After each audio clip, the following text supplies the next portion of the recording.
Michelle, I think it's important for us to talk about what's going on with John Fetterman, not because I'm in the mood to beat up on somebody who clearly has mental No. health and physical health issues, but because I Right. think after Joe Biden and after the fact that he was not forthcoming and neither were the people around him, to my eternal regret about what was going on with his health, despite the fact that I Mhm. love Joe Biden. Yeah. It's undeniable that there were things happening that we weren't talking about. And after the fact that uh, the more I see interviews with Trump, the more I realize, including Meet the Press today, that he is also in He is decline. not okay. Yeah, he's not okay. We'll get to that in a minute, but I think it's important to not be partisan about this and to call out our Yeah. own side too. Mhm. And that brings me to John Fetterman, Yep. who I have to say I very rarely donate to politicians. Mm. And the reason for that is because I've worked with hundreds, if not thousands of them over the years. And from my perspective, I donate, obviously, I work for them. I donate my Yeah. time, I donate my advice. And most of them are full of shit, to be honest. So I don't necessarily need to donate my money. But there was a politician named John Fetterman who caught my attention a very long time ago. That's so And interesting. yeah, and when he was running for office, first talking about running for Senate. He was running against Connor Lamb, who Mhm. is from Western Pennsylvania, from Pittsburgh, Yeah. who was the choice of the White House at the time. Biden. Yeah. This is going back, I want to say, to I mean, 2016, full 2017. transparency, that was my pick. Connor Lamb. Yeah. Yeah. If So if I'd and been picked. mine was not. Mine was Fetterman. Because he just really caught my imagination. I was like, this guy is totally unusual. He had a great Oh, social he's media you game. c He's yes. kind of the future. And, as you know, I'm in New York now and I live in New York, but I do have a house in Pennsylvania where I spend a lot of my free time. I Right. love Pennsylvania. It's like, like a second home to me. And I just knew that he would resonate in Pennsylvania more so than I thought Connor Lamb, who was very by the book and very, like your typical Yeah. politician. Yeah. Um, and so I donated to Fetterman. My husband and I trekked. I think you and I talked about this once a long time ago, but my husband and I trekked down to this little seedy bar Right. in the East Village somewhere in New York, and it was like in the basement of this bar to meet John Fetterman and Giselle, his Mm. wife. And I have to say, in person, he was not at all the charisma. He was a little Yeah. weird. I don't know how to describe it. She was very nice, but also I think looked a little overwhelmed by all this attention he was Yeah. getting. Um, but like I was totally bought in. I wrote him a check. I think my husband might have written him a check too. I'm not sure, but we were like Team Fetterman. We're like, let's do this. We love John Fetterman. And then he had the stroke. He won the primary. He Mhm. had the stroke a few months before the election, and he was running against Dr. Oz, who actually I know. I know Dr. Oz because I've done a lot of political work in New Jersey, and Dr. Oz was constantly being talked about. He does live in New Jersey, or at least Well, he always right. has, in Bergen County, New I Jersey. will say, like, Yeah, uh, uh, Fetterman's made very good hires in social, and the New Jersey, Pennsylvania, it like, was back great. and forth, like, was so good. It was It was so great. good. It was great. And as somebody who grew up in New Jersey and as somebody who knows Pennsylvania, I was like eating it up. I thought it was Yeah, hilarious. He had a it was great, very great funny. social game. And so he had the stroke, and I was like, okay, he had the stroke, but then thank God he recovered.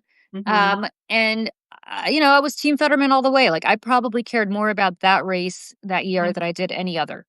Um, and then John Fetterman started to really go off the deep end, to be honest. With Yeah, this, and things before, got weird like things got weird where he started like I think he went down to Mar-a-Lago to meet with Trump right away, like, like right pretty right away. away. Like the message he took from that race and Trump winning Pennsylvania by a hair by this much Right. is I've got to go more MAGA. And I've got to go meet with Trump, but not just meet with Trump. Like if you want to go meet with Trump, like Well, and his wife didn't wanna go, which is what they talk about in this New York yeah, we'll get to Magazine that article in a article, yeah. second, but, like, even before we get to this Yeah, yeah, yeah. revelatory article, like, he goes and meets with Trump, which from my perspective, like, you do not give any quarter to Donald Trump. You do not work with him on anything because the same way you don't work with Vladimir Putin on anything, you Nope. don't work with, you don't work with fascists. No. But okay, he went to meet with Trump and God bless, I guess. Um, And then he started doing weird things, like he started voting for Pam Bondi for attorney general. And that Yeah. to me was like, And this he is the posted that lesson. photo with Elise Stefanik with the thumbs up, which I Yeah, was when he was gonna like, support her. Yeah, which he was gonna support her. And like all of that was insane. Like it was just like I didn't get it. And what pissed me yeah. off so much, and the reason that I was really bought in to John Fetterman is because the one thing he assured us over and over again was that he was not going to be a Joe Manchin. He was not Mm. going to be a Kirsten Sinema. He was not. He was going to be that 51st vote Right. to get Joe Biden's priorities over the finish line, and he was always going to be a progressive Democrat, and he was never going to be the kind of guy who was playing both sides. And then, of course, he has become Joe Manchin, but even kind of worse in some ways, because even Yeah. I don't even know if Joe Manchin would have voted for Pam Bondi. I mean, this is like Pam Bondi. I know all of them voted for Right. Marco Rubio, and shame on all of them. Yeah. But 99. Bondi is like a whole separate animal. Mm. And although after what Rubio's been doing lately, not much.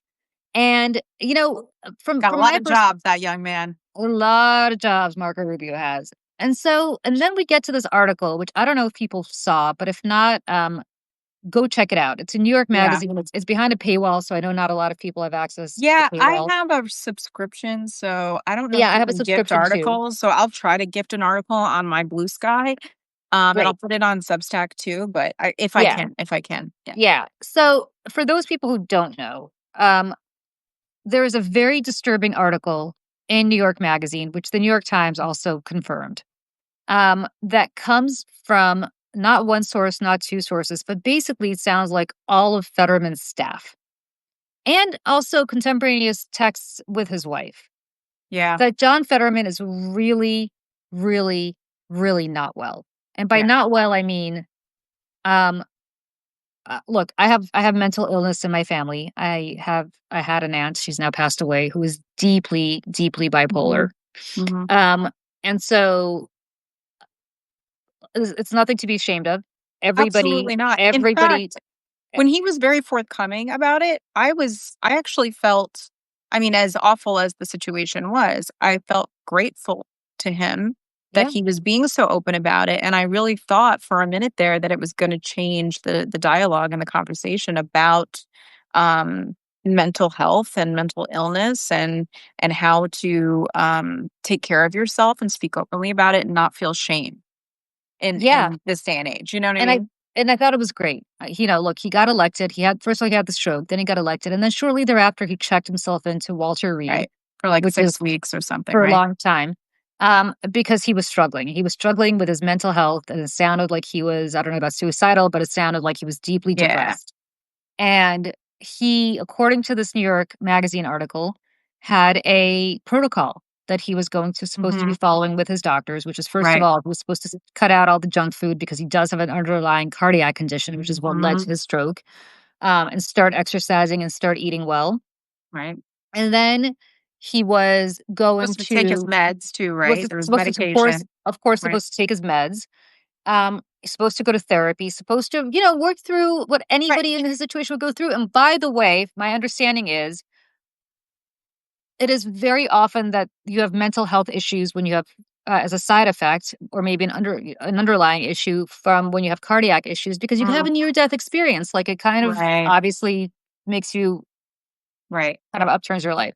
Right. So none of that is anything to be ashamed of. Like none of that is anything to be ashamed of. And by the way, if anybody here has mental health issues, I strongly urge you, first of all, to address it, but secondly, to talk openly about it, Yeah. because either we all have it or we have it in our family, and it's nothing to be ashamed of. Like, And it's on a no, spectrum, you know what I and mean, it's on a too? It's like spectrum. Yeah. you can some of us can be struggling. I mean, I've struggled, in and out of even just, like, seasonal depression, like, things like that. I have to take stuff during certain times of the year, and it really helps me, and, it's just I was like, "Why am I sad all the time? Like, why am I Yeah. tired and sad?" And I was like, "Oh, I have this." You know what I mean? And It's, what's like, interesting to life-changing. me, yeah, and what's interesting to me, and I'm going to give Fetterman a lot of credit for this, is we don't talk about mental health the way we talk about physical illness. Mhm. And I remember when I was working in the Senate, this literally goes back to 2001, I want to say, where my boss at the time, John Corzine, Mhm. who was a United States senator from New Jersey, did a press conference, and the press conference was Harry Reid. This is what I remember. Harry Reid, who at the time was the Senate in Senate leadership. I don't. He wasn't yet the Mhm. Senate Majority Leader. Um, uh, Ted Kennedy, my boss. I believe John Edwards was at that press conference, Mm, and each of them talked about mental illness in their family. And they mm, said that we need to talk about mental illness in the same way that we talk about cancer or diabetes absolutely. Absolutely. or any other physical disease because you can't control it. You cannot Yep. control. I mean, there are things you could do to mitigate it, but it's not anything. It's not a stigma and it shouldn't be stigmatized. Right, right, And I think the fact that you had those kinds of powerful people, and especially Ted Kennedy, who of course has mental illness because of his sister and his family, right. talk about it. And Harry Reid, whose father, I believe, committed suicide. Mm, Um, you know, uh, uh, the press conference happened and then it kind of went away. And right, they were advocating for health insurance parity, where we cover mental health treatment at the same parity as we do physical health. Because I think right now, for a lot of insurance companies, either they don't cover it or it's like you go, here's right, 6 or 10 sessions and then you're on your own. And of course, right. that's not enough to cure mental health. When Fetterman talked about what he talked about, I thought, oh my God, this is fantastic Mhm. because hopefully it's going to empower people to be much more forthcoming about their mental Absolutely. health. Um, so, but that's not what happened. According to the story, um, Adam Gentleson, who was then his chief of staff, and by the Used way, to be Harry Reid's, used to be um Harry Reid's chief of yeah. staff, and is not a fly by night guy, is a Mhm. very, very, very seasoned, well Yeah. established It's like a person. serious person. Yeah. Yeah, and I have to say again, if you are a staffer, and I've been one, you don't do this to your boss unless it's really serious. Well, You don't go that on the record to trash your boss yeah. unless something really serious is happening. No, and there was something I was thinking about, throughout reading this article too, is that, you know, I haven't been a staffer in on the Hill or anything like that, but, I have been right hand to people very closely, and I like, no one knows you better than your staff. Like, I mean, you know what I mean? You wake up in the morning and you're like, "How can I make this person's life better?" You're looking at their schedule all day long. You're looking at their media hits and, like, everything that this person is doing all day long. Um, so nobody knows you better, really, I mean, than those people who are around you all day long. And so these Yeah. people, are seeing this man take a turn. Well, I wanna read what so Gentleson wrote a 1,600 word email to, um, a doctor named David Williamson, who's the medical director of the Traumatic Brain Injury Neuropsychiatry Unit at Walter Reed, and who was overseeing Fetterman's care. Now listen, Walter Reed is a very serious hospital. I mean, Yeah, this guy, if this doctor is legit. yeah, And somebody here said it read like an intervention article, and it was. I think this mhm, article is an intervention article from yeah. Gentleson and the staff because things There have was gotten love. so bad. There was Yeah, love behind it. You can the you can feel it, but yeah, also just like, and the you concern know is the concern. I'm going to just read this one paragraph from New York Magazine. His 1,600 word email came with the subject line "concerns," and it contained a list of them from the seemingly mundane, like he eats fast food multiple times a day, to the scary. We do not know if he's taking his meds, and his behavior frequently suggests he is not. Oh, We often see the kind of warning signs we discussed, Gentleson wrote. Conspiratorial thinking, megalomania. For example, he claims to be the most knowledgeable source on Israel and Gaza around, but his sources are just what he reads in the news. He declines most briefings and never reads memos. High highs and low lows, long rambling, repetitive, and self centered monologues, lying in ways that are painfully, awkwardly obvious to everyone in the room. Well, who does that also sound like? I alone can fix it, Donald Trump. And so yeah. one of the things that Fetterman was supposed to do is stay off social media because, by his Mm. own admission, social media was driving him deep into depression, as it does for a lot of people. Right. It is A, addictive.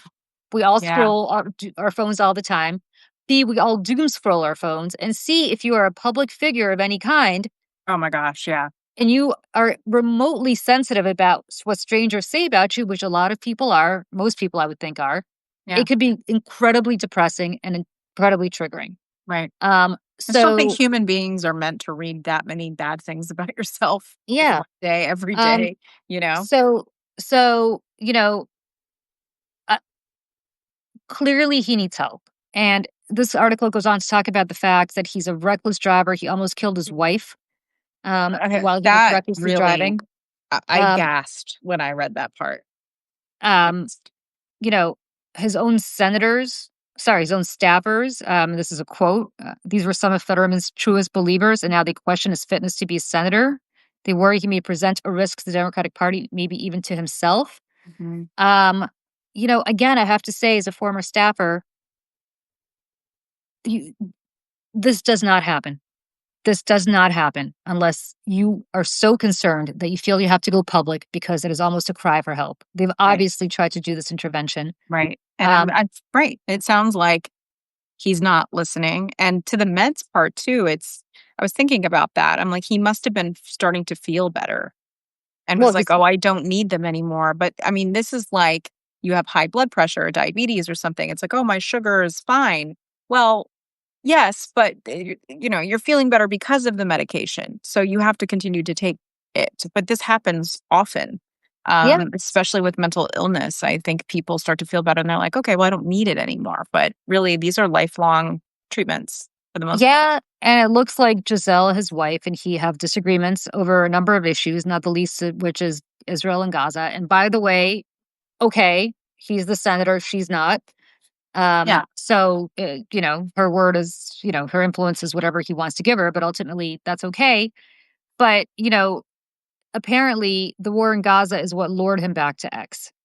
And he had originally handed over his password to his staff as part of his recovery plan. But then he took it back. I guess over what's going on in the Middle East. And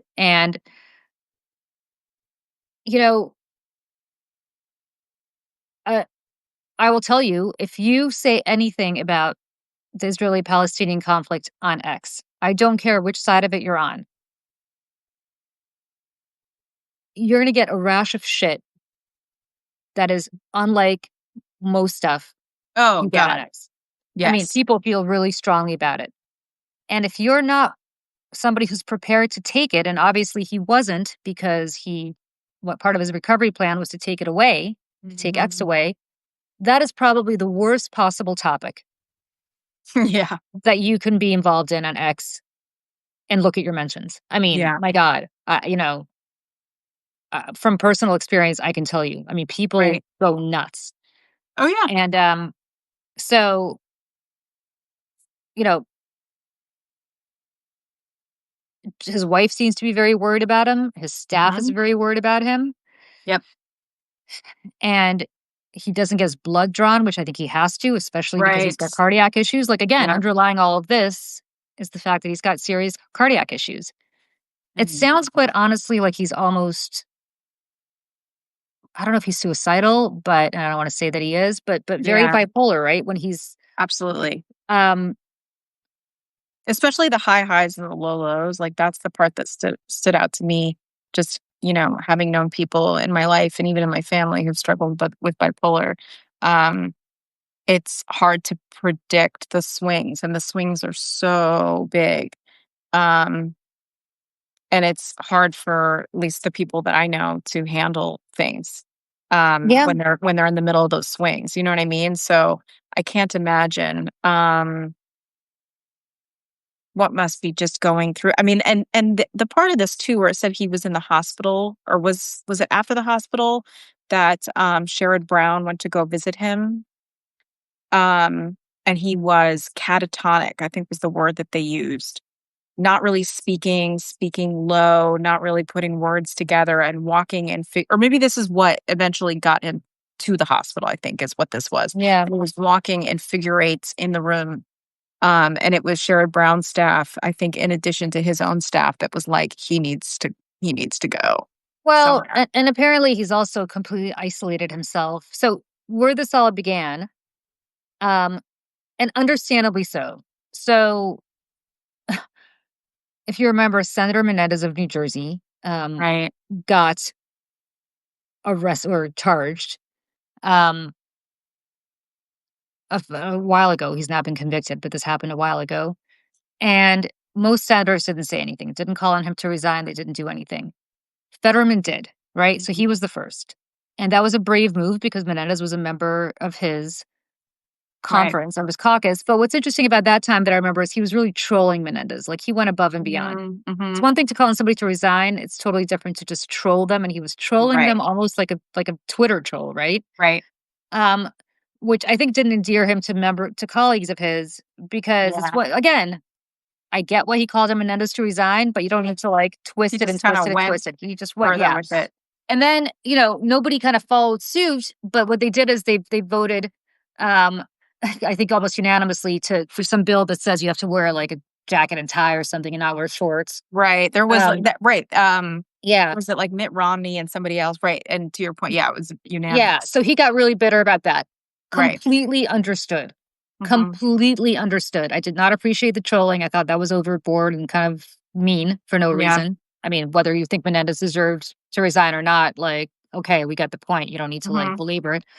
But it is ridiculous that they were more focused on sartorial changes than they were on Of whether a course. senator who'd been, Well, and charged. I mean, and not to get on a whole thing here, but it's like the Democrats are very fast to kind of pile on people who maybe don't need to be resigning or like I just think back to 2017 and some piling on that they were doing that I did not agree with at the time and I still don't.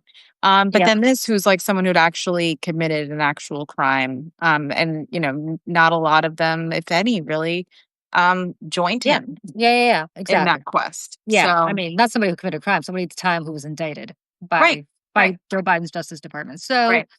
um, so he got bitter and he got more isolated from the caucus. But what ends up happening is he's not on the caucus group chat and he's Mhm. not on Which he uh, removed himself from, right? which he removed himself from. He does not he missed more votes than anybody this year. Mm. He's completely isolated. Apparently, he has dinner with two senators, Katie Britt of Alabama and Welch of Vermont. Strange. Right. Whatever. Yeah. But that's it, right? Except for those 2, he doesn't really hang out with anybody. Mhm. And I think that's clearly, if you've been around anybody who's depressed, clearly that's depression. Mhm. And I don't want to psychoanalyze him because I'm not qualified and I'm not a Sure. doctor and I don't want to pretend to be a doctor. But this is clearly a man who I think needs help. Yes.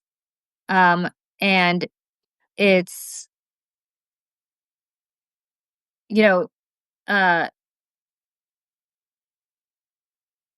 it's just, it's I think a lot of people don't want him to resign because, first of all, as he's become closer to MAGA, his numbers actually have gone up in Pennsylvania because he's keeping the Democrats and now he's bringing along some Trump leaning voters too.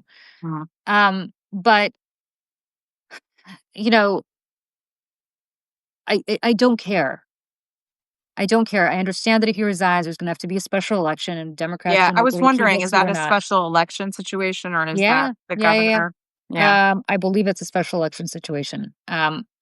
Or the governor. No, I don't know if the governor appoints. I don't know what Pennsylvania law is. Well, the governor is a Democrat, so if the governor Yeah. appoints, even better. But he needs to take care of himself. Yes. And the most important thing is it's like any friend you have who's an alcoholic, which is Mhm. also a disease and not a, nothing to be ashamed of. But Mhm. he needs help. And I think what's important is that I'm worried based on this article that he's gonna harm himself or he's gonna harm his wife. Well, I'm sure that this Yeah. has sent him. Like, I'm sure that I mean, I'm sure that New York Magazine reached out for comment, you know, um, and then once it was published, I'm sure that this has been horrible to endure. Um, Whether his behavior would become more erratic, I don't know. I don't know the man, but I can't imagine this being published has been a good thing for him. But, I also understand all the people who participate in its creation because, to your point about alcoholics, right? I mean, I had a friend in my life who was an alcoholic, high functioning. None of us knew. I was one of the first friends to discover this. Um, we had interventions We tried, his family tried, everybody tried, and then eventually he died. And I think that had we just allowed it to continue, um, just to for the path of least resistance, I think we never would have forgave ourselves.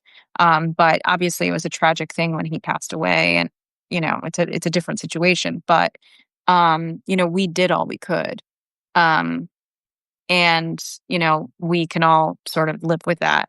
Um, with the physical ramifications of what the alcoholism had done to him, and it was the physical that eventually ended his life. But I think I'm reading between the lines here in this article, and that's all I kept really thinking about is like these people have done everything they could, and this is the last resort because they don't know what else to do. um Especially since his family is involved. I mean, I just I don't know. It's very I hope difficult because it is. I'd love to hear from people in the chat because, Yeah. much like you, I have had several friends who were addicts, and, Mhm.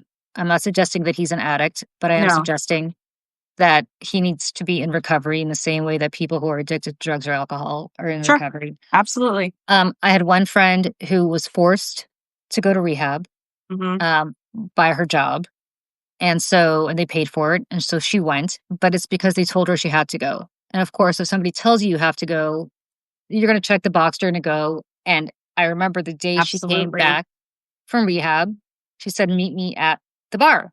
Ugh. And she was in for drugs, not alcohol. Yeah. But of course, one addiction is another, leads to another. And if Yeah, you have I an addiction to know. drugs, you probably shouldn't be drinking either. And I kind of was thinking, I'm like, should you be drinking? And I said this to her. I was like, should you be drinking? And she's like, yeah, alcohol. And I was like, kind of thinking, well, you know what? Like, I can't force somebody Can't. to do That's the this. thing, you can't. You can't. It And I has to think, be them. yeah. And I had another. And so, of course, she went right back to the same problems that she had. Um, And I don't know, my son is banging around upstairs, I wish he would stop. Um, but, uh but from my perspective, what ended up happening with her is she slipped right back, and I don't know where she is right now, to be honest. She's lucky to be alive. We've lost touch over the Yeah. last several years. I stuck with her as long as I could, but after a while, I felt like I was enabling bad behavior. Right, right, right. But I had another friend who had a serious alcohol problem, and it was starting to impact every aspect of his life. And I wrote him a letter, Mm. um, and it was an intervention letter. And I said, "Look, I love you, and I want you to go to rehab. I don't care if you lose your job. I don't care if you lose your position. You're a pretty influential guy. If you Yeah. lose your position of influence, I just you need to do this for yourself and for your family." Mhm. And he said he was so angry getting that letter that he never finished reading it to the end, but he did that night call somebody who had been to rehab and said, "I need you to drive me to rehab." And he went that See? night. Yeah. And he has been clean for the last, over a decade. And because he wanted to be, right? Yeah. I didn't make He him do it. probably knew something or He knew. he knew I think something was up, yeah, but he I'm I sure think it was was the last tired. straw. Yeah, it was Yeah. the last straw.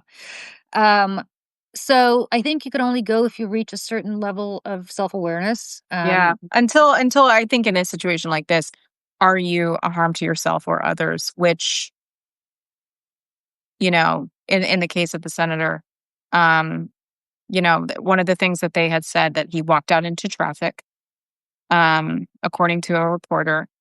There's the thing where his staff will not ride in the car with him because of his erratic driving. He was coming back from LA. a red eye, and they were like, "Please let us get you an Uber, a car service, whatever." And he's like, "No," insisted on driving. He drives, gets into an accident. Isn't his wife in the back? She's injured. He's His beyond car's injured. His wife had, pretty serious injuries, I right? mean, she almost died. I think it's, the cop who was on the scene said it's a miracle that she didn't die. Jesus. Um, and, uh, uh, It's it's a very really scary sad. situation. He's got children. He's got little kids. And I think that part of it is really scary. Yep. Um, Not to mention he's a United States senator, and I think that's the other part of this is, like, he's a United States senator. Can he and should he be continued to be in office? Well, he has a responsibility to the people of Pennsylvania, and I think Right, a lot of these guys and women think that they own the office. They do not. right. He has the office because he's there to represent the people of Pennsylvania. If he's not showing up to votes, Mhm. if he's not showing up to any of this, Right, to meetings, he's not caucusing with right. his, he's not reading memos. That's a problem. It's a problem uh, because he owes the people of Pennsylvania Yeah, the job for which their taxpayer right, dollars and actually all of our taxpayer dollars are paying right. him. Especially, Um, I mean, with all these budget cuts, I mean, all this I mean, especially in a time like this when every vote is so crucial, when, you know, no Democrats are not in the majority, but, you know, Donald Trump is taking a hacksaw to the entire federal government and all of the agencies and Medicare and Medicaid and Social Security, things that matter to his constituents. Um, you'd think that he would show up and cast his vote in these really important um, decisions that the Senate is making. And it's just again, like to your point, if he's not participating, he's not present, he's physically not present. Um, I mean, it's sad, but at the same time, it's like, you know, it's not yeah, right. yeah, he needs to he needs to address it. Yeah. And I didn't want to have this. There were two reasons I wanted to do the Substack live today. One was again, I think we need to call out Mhm.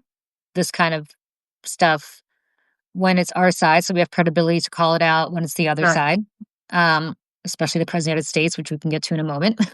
um, but I also think it's important for people to have an honest discussion about mental health. Yeah.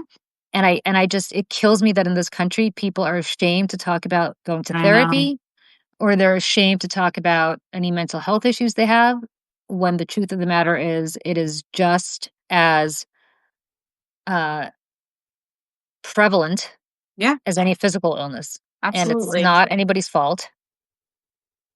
And No. Just so it's like I mean, sometimes it's hereditary, sometimes it's not. Sometimes it's just who you are and it can be like having rheumatoid arthritis or a shitty thyroid, it's some people have this and it's to your point earlier, it's just as important to your overall health than anything else.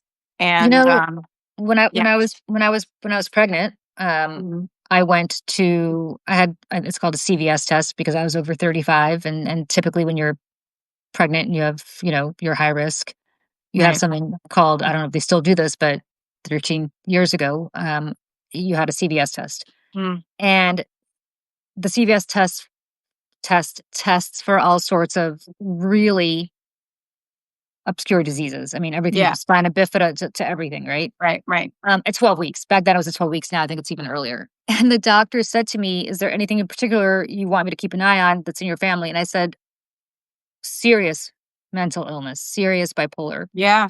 illness." Um, and I know that it's hereditary, and luckily I don't have it, but obviously I'm scared because I did have, as I said, my aunt was very, Yeah. and not just her. There are several people in my family who have it or had it. Mhm. And I said, "I'm just very worried about it." And he said, "That's the one thing we can't test for. Mm. I'm sorry." Um, and I said, "Okay, well, it is what it is." And I Gotcha. Right. sat there and I was terrified for a long time that it was going to pass on to my son. Luckily, it hasn't. But the reality is, I want to tell that story because it is such a prevalent thing in people's lives. Mhm. Um, and um, It has the power to destroy it has the lives and power to destroy families. lives. And I will tell you, watching what my grandmother went through with my aunt, Mm. and that she had to devote her entire life to caring for her um, until the end, and just watching the helplessness with which And my grandmother was a doctor, and despite that, the helplessness with which she had to deal with it, because this is before Yeah. any kind of meds, before anything, and this is, like, literally, 1940s, 1950s, Oh gosh, 1960s, the yeah, the Soviet Union, so worst. what's about that, Right. right? Um, People just don't talk about it, and I don't understand why not. Well, that's the thing No, in too, my it's like family, our people don't like to talk about it. Like, right, everybody kind of is like, "Oh, no, we have to keep this a secret." I'm like, "But why? But right. why?" She's struggling, don't we wanna Well, she's help not her? around Like anymore, but yeah, but she right, was well, at the struggling. time, yeah, and I mean, that's the thing that's so crazy about the well, there's many things that are crazy about this, that RFK, Robert F. Kennedy Jr. is giving these press conferences saying, "Oh, nobody's heard of this before," or whatever, and I'm like, "Your aunt had suffered with mental illness, and they gave her a lobotomy." And not Like just her aunt, that's not just his aunt, like, a lot of people in his family suffer from mental right. illness. And I'm like, I know it's very Irish, especially back then, to just not talk about anything. But like, did you ever think that maybe that's why you don't know about these things because no one talks about them? I mean, he's just a wackadoo, anyways. But And speaking of mental it's illness, I mean, you don't cut off a whale head, you don't decapitate a bear or whatever he did and leave it in the park, you know and what's so funny about remember there somebody wrote about it in the New York Times. I think it was the New York Times, and it was actually Caroline Kennedy's daughter was a writer who actually wrote about the yeah, story yeah, yeah, at it was the in time Tachana that Show, it yeah. happened, and it's like the irony is just on another level. That man is just cuckoo pants. I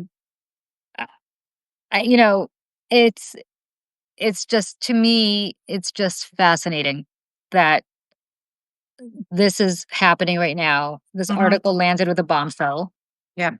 and Yeah, to I'm trying to Fetterman's look at the date. When was the date that this was? it was like a couple of days ago. Yeah, it's like 2 days ago. Yeah. Yeah. And meanwhile, what's so fascinating about this is that you have Fetterman staff doing an intervention saying, "Holy shit, we want this guy to get help."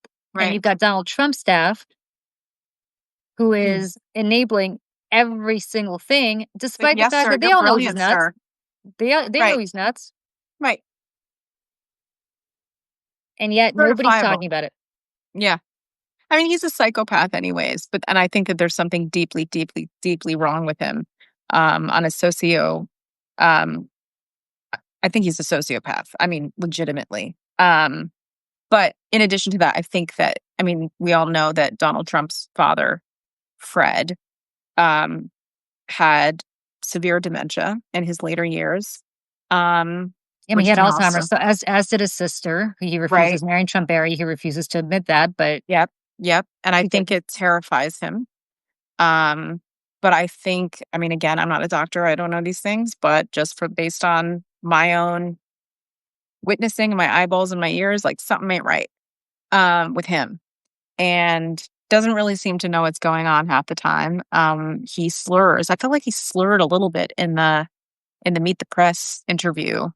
Mhm. It's always when he says United States.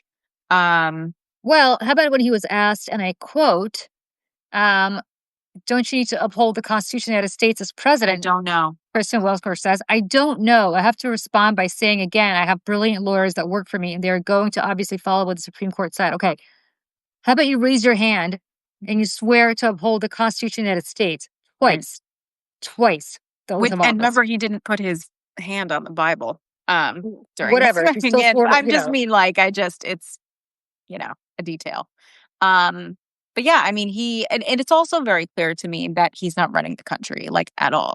It seems as though the people around him are JD Vance to a degree, Stephen Miller absolutely when it comes to all the immigration policy. Um, Susie Wiles, I don't know, like it just seems as though the Project 2025, which by the way I read today that Project 2025 at this point is now 42% implemented, and we're only 100 days in. So, you know, and also, Elon Musk and his Doge, not his fake Doge thing, busting up the federal government. I mean, it's just, I don't think he's doing anything. I don't know that he does anything at all. Yeah, somebody here wrote, was NBC a stenographer? Like, yeah, pretty much NBC was a stenographer. I mean, the Yeah. push, there was, the mainstream media has gotten so awful Oh my God. with Just, every passing day. Like, that interview was insane. every single where time he's she talking about interviews him. how you won the youth vote and she's by like 36 points or something, and Kristen Welker is nodding along. Yeah, just he must How about in love the back of, doing no, you didn't. You interviews. lost it. You Yeah, lost it. Why don't you yeah. call it out? Joe and I were just watching a breakdown of it with the Bulwark of the interview, and Joe, my husband, was saying he must love being interviewed by her because she just lets him say whatever and just steamrolls right on over and just it's not a tough interview. And also, she introduces half the ideas into the interview to begin with, puts the ideas in his brain and then mouth, and then seems to guide the conversation to these kind of like scary things, but then never, there's no follow up question ever. I thought Chuck Todd sucked, but this is more suckage, more Yeah, I mean, suckage. he's talking about gas being a $1.95. Where? Right. He Where? goes, and then it's getting lower, like $1.97, and Yeah, or something. I, it's, Go to find me a gas station anywhere in this country where gas is. I know. I don't drive, and I don't. I do. I mean, I have an You electric do, car, but right? I go past gas stations all the time. Right, right.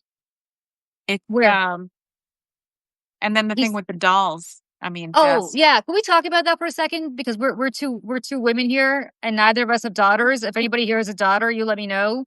I mean, literally, where's the quote? Here's the quote. You ready? This is what he says to her. Something else I don't think she called out, right?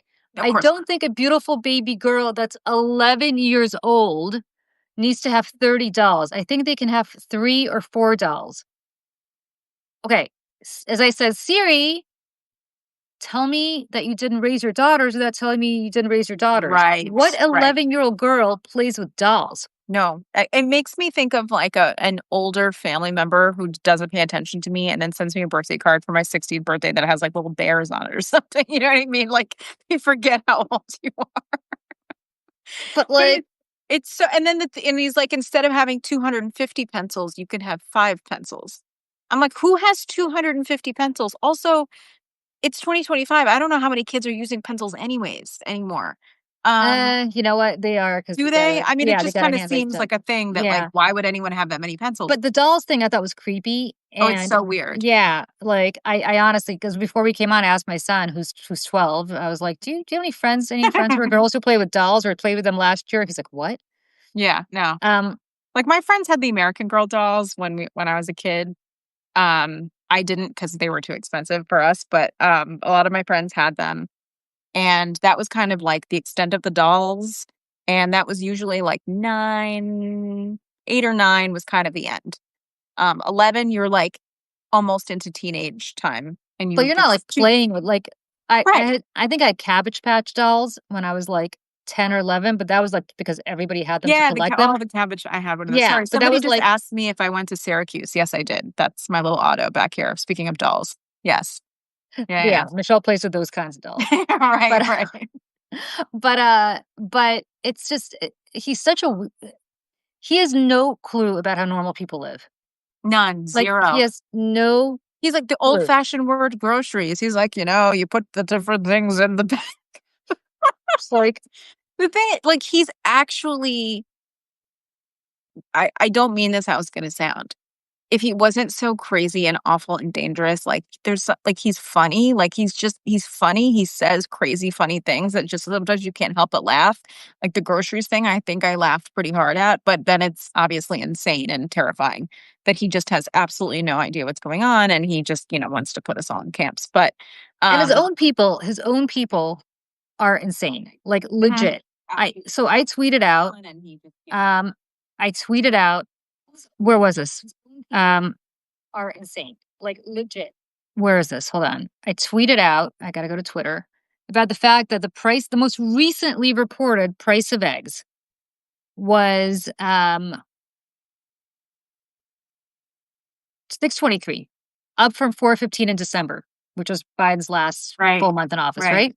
So I tweet this out, and it's according to the United States government, the Bureau of Labor Statistics. His Bureau of Labor Statistics. This is not my numbers. This is what he's putting out there. And all of these wackadoodles are like, I just paid $2.89 for a dozen large eggs at Costco. Yeah, okay. And if you live in Duluth and it's snowing, you also don't believe in global warming because it's snowing where you are. Like, this is the average price of eggs. They're like, I was Right. back to March, but not today. Well, you know what? On April 15th, they're going to release new Mm. numbers. And I guarantee you, they're still not going to be back where Biden's were. And then their other thing is, well, Biden killed all the eggs, they killed all the chickens before he left. And that's why we don't have cheap eggs now. Like, Also, there's, like, a bird flu situation going on, like, this is the part where I'm like, do people not know what's going on? Because, of course, now we don't have any public health anything, so we have no one really monitoring the bird flu situation, which, of course, is then perpetuating the egg problem. It's just I'm still trying to I catch myself when I read the news or I look around, I'm like, "Why don't I know about that?" Or, "Why isn't anyone talking about that?" I'm like, "Oh, it's because there's no one to do the work." And, like, the mainstream media is, like, afraid to report on certain things now because they don't want Trump to get mad at them, and I'm like, I don't know sometimes, like, how do we train ourselves now to think differently about looking for information or trying to find information. And obviously places like Substack and more independent media and stuff, I think is going to be where we all have to go to trusted sources. But it's like, you know, so, I mean, they are literally cutting off data access. This is important. Mhm. Okay. So here's the quote from the New York Times. Speaking of bird flu, I just happened to pull this up because I was writing about it, which is going to be out on my newsletter tomorrow. But this is from May 1st, right? Here's the headline: Upheaval in Washington hinders campaign against bird flu. So what they're basically doing is it's Do spread I the want bird to flu know? to 17 states and affected more than 1,000 herds. Cool. I love it. Okay, what they're Oh, doing, so so Robert F. Kennedy Jr. has suggested allowing the virus to spread uncontrolled through poultry flocks to identify birds that might be immune. Remember, like COVID, they wanted that to spread so that Oh, they could oh, identify. Remember, so they're basically trying to COVID yep. the birds. Until it jumps to a human being. And then just, from what I know and from what I've read is like there's a couple scenarios once It's that going to jump to happens. human. Yeah, It's going to and jump to there's human. there's 2 strains. There's one that's gonna make you really, really, really sick and possibly die, and then there's, like, another strain of it that, I mean, eh, end of the world stuff, like, It's bad. already Just infected 70 people. yeah, Just so you know, already yeah, infected 70 people. yeah. And so the virus does not yet seem to be able to spread from person to person, but with one recent mutation, it seems to have moved closer to becoming a human contagion, a worrisome development. Love it. You guys, Amazing. it's Love not like it. we didn't live through this a couple years ago, I know, I know. except this one is even scarier. And preventable. We could have stopped this. Again, we could have stopped this, like, we could be stopping the measles. The United States is going through the worst measles outbreak in how many decades now? So badly that Mexico just put out a warning, a travel advisor for Mexicans traveling to the United States. And the CDC has begun, and again, I'm quoting here from the Times, has begun to withhold genetic analyses of viral samples gathered from people.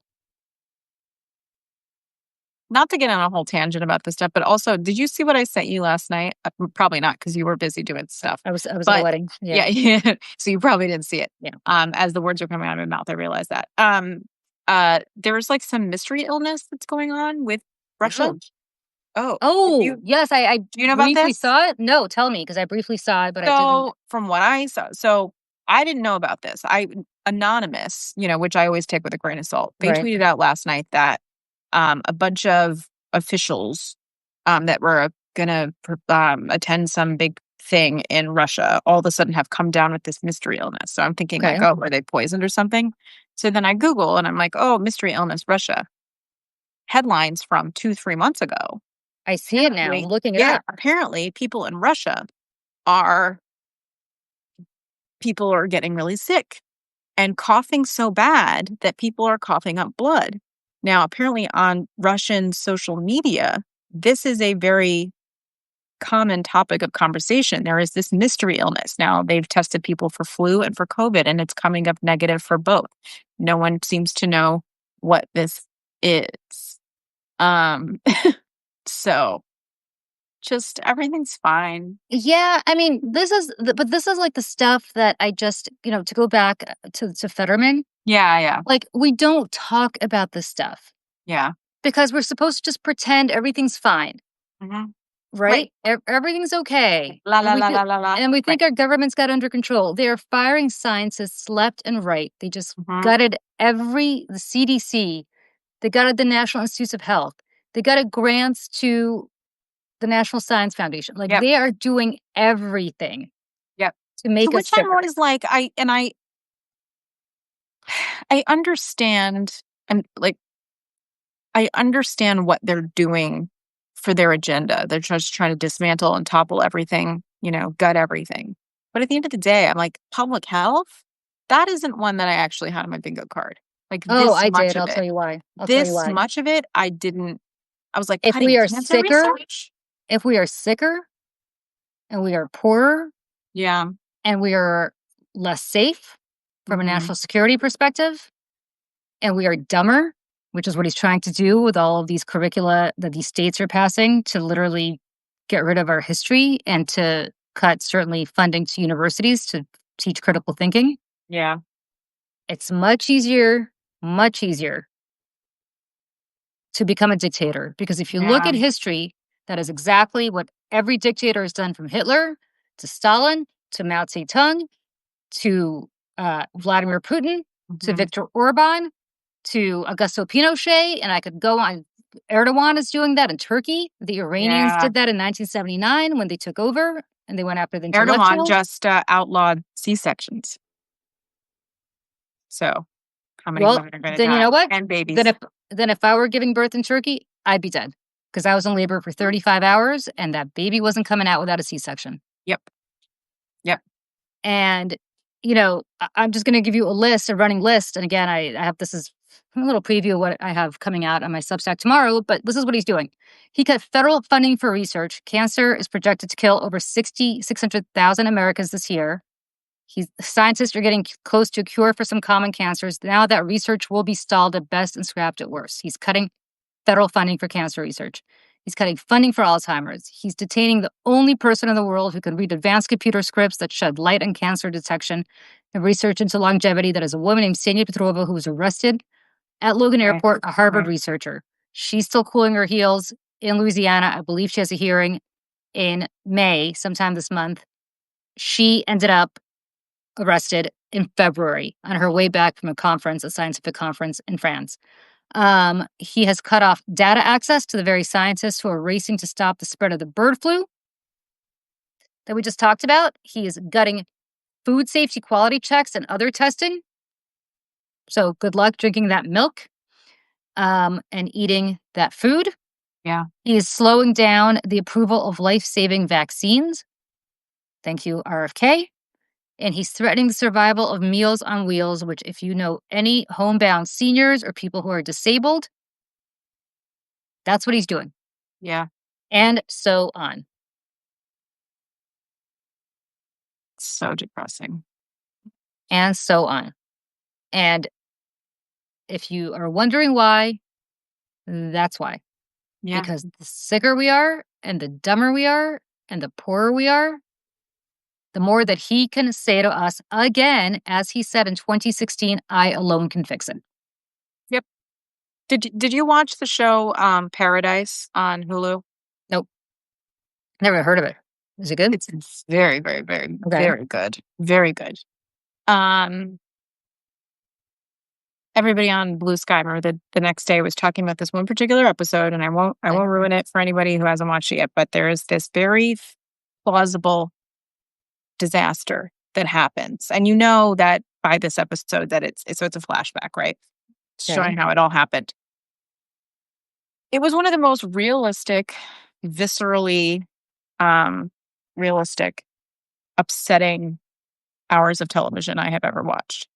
Um, I was sitting on my couch, bawling my eyes out, like, could not breathe. I was so upset. And my husband, who's like half paying attention, he wasn't watching the show. And he's like, "Are you okay?" And I'm like, "No, I'm not." And I think I had watched it at just the time that, stuff was really starting to ramp up with the Trump administration. And all I kept thinking is like, if there was some sort of natural disaster, if there was something coming our way, if there was, they wouldn't tell us. Like, I don't feel safe with my government. My government isn't going to tell me anything. They're not doing anything to protect us. All of us are on our own. And there's just like this moment of clarity that I had with what is coming our way. And it was so, so, so, so upsetting. Um, and I think that's one of the big differences. I mean, I know that it's one of the big differences, and we've talked about this on our shows, is that there are no adults in the room anymore.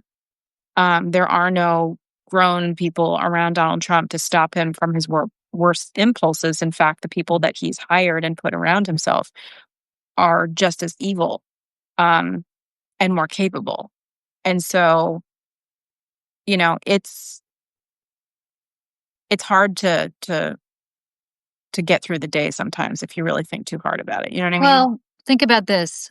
Imagine if some crazy MAGA person didn't like what you said on Substack or on Yeah. Twitter or wherever and literally came and threatened your life. Mhm. Would you call the feds? Would you go to the FBI? You would have a year ago. Of Yeah. I don't know that I would now. course not. Not when they're settling lawsuits with Ashley Babbitt's mom Mm. and the January 6th freedom fighters.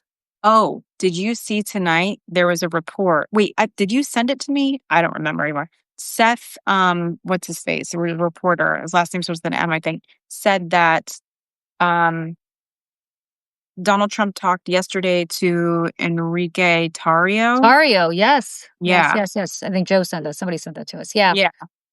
Which and apparently Donald Trump had passed along to him. Um, please thank the January Sixers for me. You know, that's where we are. Yeah. And, uh, you know, everything's like a joke now because Mm, he can't be prosecuted for anything he's doing. The emoluments clause, which was in the Constitution, is out the window, yeah, meaningless. meaningless. Mhm. And he's getting God knows how much money from God knows who into his crypto business. Right. The Trump organization is doing gangbusters business abroad Mhm. with, I mean, all in Saudis, like violation of the everybody. emoluments clause, Mhm. and Mhm. nobody cares No one cares. because nobody can Like, do we anything about care, it. but No, no, but I'm saying like the courts don't care mm-mm. because he's got complete immunity. And by the way, if you want a crime on his watch, that's okay because he'll just pardon you, i.e., Enrique Yeah, Tarrio. there's a whole list of, financial crimes that he has pardoned as well, and it's, like, in the trillions of dollars of financial crimes that he has just been like, Yeah, but we can't forgive student loans or, let people have Social Security or things like that. I mean, it's just it's uh, wild stuff. it's that's the problem is that your government is not there to help, right? Like if you see Mm-mm. something, say something, but who do you say it to? Alright. I just have to write it down in, like, my little Yeah, notebook. yeah. Which is Uh, actually, like, not a bad thing. I tell people this all the time. I'm like, write things down. Write things down all the time. Whatever's happening on the news, something crazy, something you want to remember, write everything down because God knows, you know, there may come a time where we can't hold on to things digitally anymore. And that's why I'm like hoarding books and stuff right now. It's like they want to control the things that we read and look at. And, the more things that are analog, I think the better off sometimes we are. yeah. Actually, Jay said something good. No FEMA for anyone, not even Sarah Huckabee. No, exactly. Exactly. What does she do to piss him off? Who It's got to be knows? something. It's North Carolina too, that's the thing. And But like North you've already Carolina, okay, like North Carolina, the governor there, he doesn't want to help him out. But what's going on with Sarah Huckabee Sanders? I don't know. No, that's where, and we've gotten all this shit about, Michigan and Gretchen Whitmer and everything. People are like, "Well, it's for the government." And they're like, "Well, Michigan's an important, state to him, and would you care this much if it was California or something?" And I'm like, "Yes, yes, I care about all of them." I was like, "But the thing is, it's like if you bend the knee and you do what he asks and you enable his behavior, what do you think it's gonna get you? Because look at the people who have spent years enabling him, to your point, Sarah Huckabee, um, and he's still screwing her over. And she went back and asked again, and he said no. So it's I like, know, she's, like, desperate. It's actually fascinating to watch. So, yeah, to your point about Gretchen Whitmer or anybody else, like, yeah, good luck. right, Yeah. right, and until the check clears and those planes show up at that army base or whatever the military base, there's still a chance that I think Donald Trump could screw Gretchen Whitmer too, or He hold it hostage for him to be able to do he's gonna keep something holding it terrible. ho he's gonna keep holding it hostage, Mhm. because if she doesn't do what he wants, he could redeploy those planes somewhere else in 30 seconds. Yeah. You can't do business with somebody like him. No. He's a That's that scammer.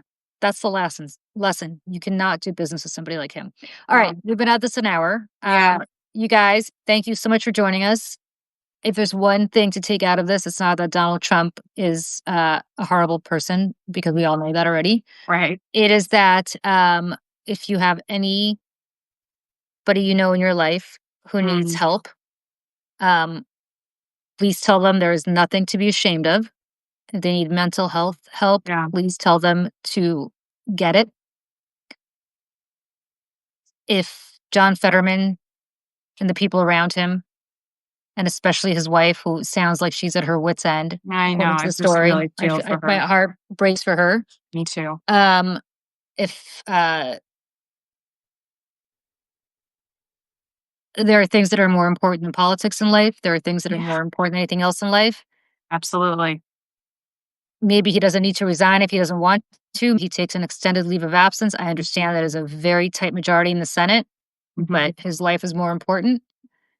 And there is nothing in your life, and I mean nothing in your life, that is more important than your health. And if you Absolutely. need to address it, even the Senate majority, Mhm. or even they're not in the majority now, but even the vote that you can provide for the American people. Yeah. Um, and I say that as a Democrat, and I say that as somebody who spends a lot of time in Pennsylvania, and somebody who Yeah. believes that Pennsylvania needs to have two senators representing them. One is Dave McCormick, who, of course, is awful. Um, but I would rather that John Fetterman live Mhm. a long and healthy life and take the time Absolutely. that he needs to get help. Absolutely. So I We only hope get one. We we only only get get one. one. And it sounds right now that he doesn't really maybe appreciate that Yeah. he's got his one. Yeah. So if anybody here is listening and is in that kind of position, him or herself, Mhm. just please know that it is not stigma. It is not embarrassing. No way. No. It is something that you need to address and deal with.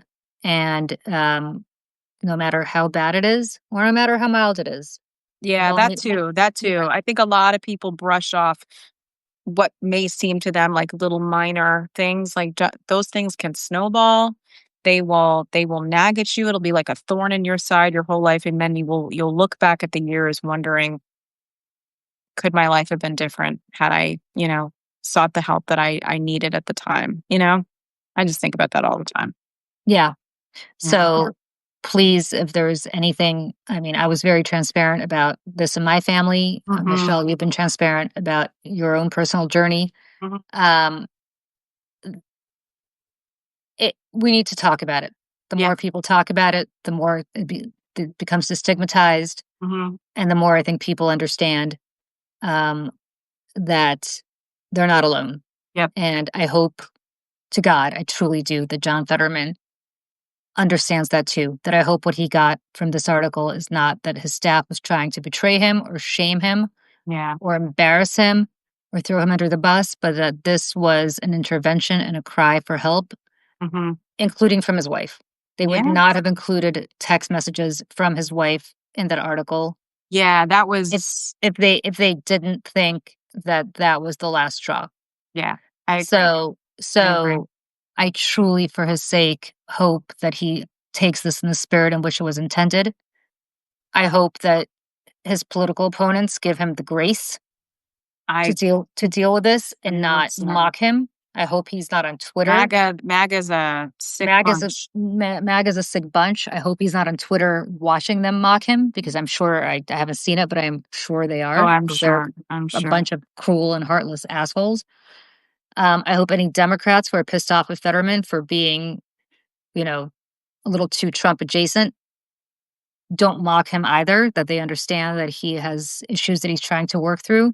Yeah, And I hope he takes the time to work through them, either by resigning or taking a long, long, long and extended leave of absence um, to work through it. I personally absolutely. think he should resign so that somebody can be appointed or elected in his place who can do Yeah, the job, because I think this is not something that he can address in a month or two. But whatever it takes for him to address it, I think is really important.